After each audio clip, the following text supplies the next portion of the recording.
Well, it's almost the weekend, and if you need a new show to binge to get your mind off of the hectic work week, you are in luck. We've got all sorts of things for you to stream. If you're looking for a dark comedy from the creator of The Office, ooh, I think you're going to like that. I know. A true crime series about a popular murder mystery, right up my alley, or a coming-of-age comedy, we've got something for you. All right, so here to walk us through what we should be streaming is Krutika Mallikarjuna. She's a senior editor at TV Guide. What up? How's it going? Happy Friday.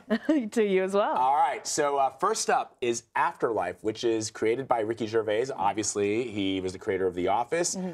He has this new series about atheism. Let's play a look.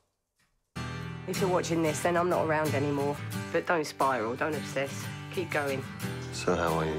A good day is when I don't go around wanting to shoot random strangers in the face and then turn the gun on myself. Bad then.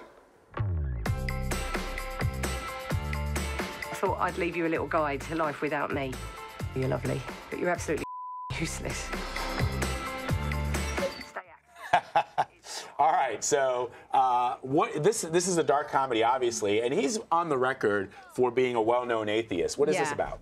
So it's basically about a man whose wife dies and he decides to turn off his internal filter and just say and do exactly what he wants. Because, like, once his wife has passed, he really feels like no emotional human connection or tether to, you know, all the people in his day-to-day life.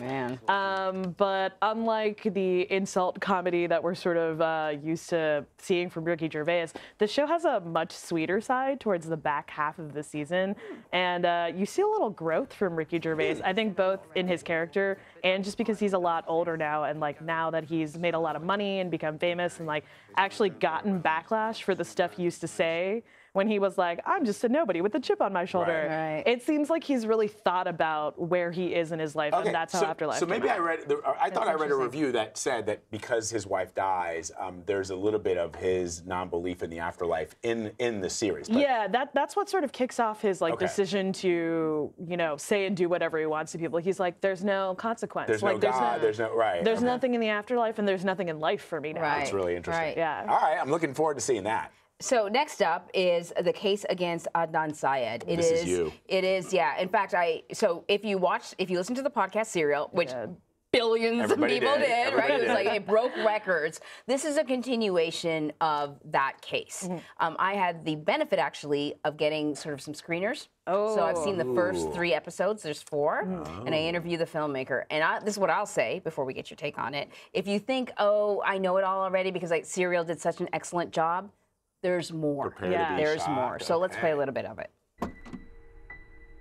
When you are working on a case that you think is a wrongful conviction, you're only on one side, and that side is getting to the truth.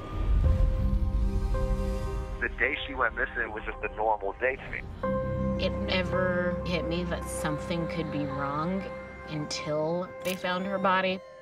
The suspect is Adnan Syed. 그 아이를 죄를 주는 것밖에는 바라는 게 없습니다. It felt like they gotta have the wrong guy. If he did what he did, then who's the person that I saw every day in class?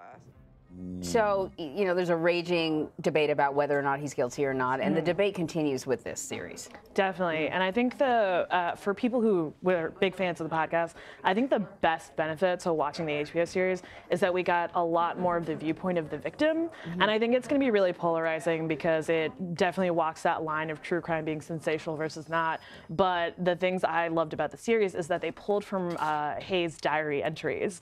And, you know, there's like animated cutaways to sort of visualize those.